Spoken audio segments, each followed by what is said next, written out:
magbabayad ako ng Marlboro.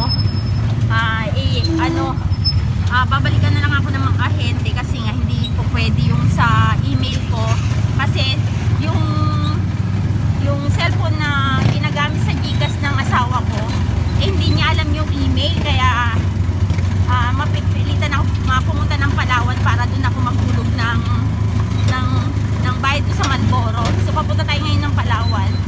So mamaya kita-kita na lang tayo, i-update ko sa kayo dun sa Marlboro na diniliver sa akin kanina. So nakalimutan ko pa yung face mask ko, binigyan pa ako nung driver ng tricycle. So mamaya i-update ko na lang kayo, ha. Yan, so guys, naglakad na lang tayo pa uwi. Ayan, kasi malapit lang naman, lakad na lang tayo. Mamaya update ko kayo ulit sa sa mga sigarilyo na kinuha ko. Every 2 weeks niya akong binibigyan, dinadalan, kaya every 2 weeks din yung bayad ko. So mamaya papakita ko sa inyo kung magkano yung nakuha kong sigarilyo Marlboro. So ayan, maraming sasakyan. Sige, malulobat na ako. Ito guys yung Marlboro na dineliver sa akin ngayong araw na to. February 4, February 5 tayo ngayon, Saturday. Ito yung every Saturday niya akong dinadalan, every 2 weeks ng Saturday niya akong dinadalan ng sigarilyo. So ito lang yung kinuha ko ngayon.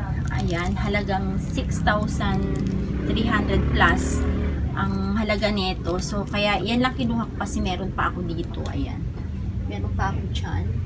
Ayan pa sa ilalim. So hindi ako kumuha ng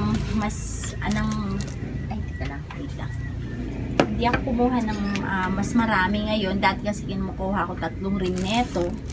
Ayan, 2 rim at saka ito 4 na rim. So ngayon meron pa kasi. Kaya yan lang kinuha ko ngayon. So may bago silang sigarilyo, ang Chesterfield. Ayan. Itong isang kaha nito, bali 2 kaha yan. Yan, bali 2 kaha siya. Yan. Yung isang kaha netong red at saka itong blue is libre. So ibibigay ko siyang libre. Yan. Tapos ito, ibibenta ko ng, yung tig-isa naman na yan, ibibenta ko ng 4 pesos. Pag naubos na to at natikpan at may naghanap, ayan, ito ibibenta ko 4 pesos. Wala akong tubo dyan. Bali, ang binigay sa akin tubo is yung blanca. 5 pirasong blanca, ayan, sinabit ko na. So, yan ang magiging tubo ko muna sa ngayon. Pag kami naghanap ulit, pag naubos tong 2 free. Yan, free. Yan, yung bago nila ngayon, red na Chesterfield at saka itong parang blue-green ang dating. Hindi siya blue-blue pero para siyang ayan. Bago yan, bagong labas nila yan. So ayan guys, doon ako sa Palawan nagbayad. So almost 5 months na akong kumukuha sa kanila. Nag-start ako ng October sa kanila kumuha till now.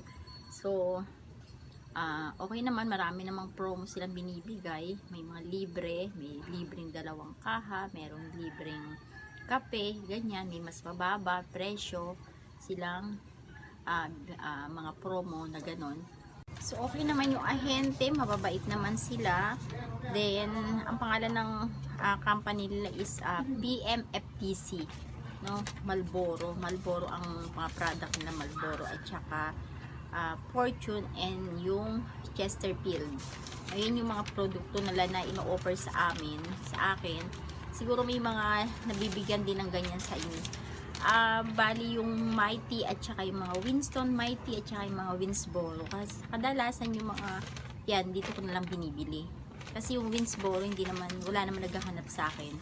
Winston at saka Mighty Green, Mighty Red. Yun lang naman ang binibili ko na lang dito sa harapan ng yung wholesaler dito sa harapan namin. Mababa yung presyo nito, parang din. Kaso hindi sila kumpleto. Marami silang kulang, kaya mapipilitan ka pumunta sa iba. Dun sa dati kong pinamimila kay Gosa at saka dito kay Pure Gold. So yun lang update ko sa aking sigarilyo. Hindi naman sila tumaas, ganun pa din naman. So, wala pa daw, hindi pa din daw naman sila magtataas. At sasabihan, kung magtaas man sila, hindi naman siguro daw ganun kalaki, sabi nung ahente. Then, yun lang yung mai-update ko sa akin sigarilyo. Ayun siya. Sa hindi pa po nakakakilala sa akin, ako po si Rems Gutierrez ng Caloocan. Isa rin po kasari, sari-sari store owner. Isa rin po ako nag-share sa inyo dito sa YouTube channel. So, kung hindi pa po kayo subscribe sa aking channel, please subscribe naman po kayo at paki-click na rin po yung notification bell. Then, paki-share na rin po at mag-comment po kayo at aking kung sasagutin yung mga comment niyo sa abot na aking makakaya.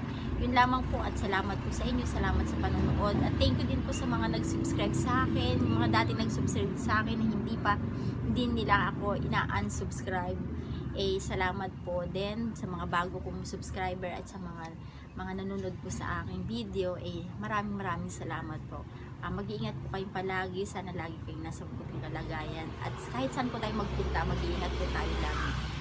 Lalo na po ngayon sa panahon ng pandemya, kailangan natin ng pag-iingat. So, yun lamang po. God bless po. Bye-bye po.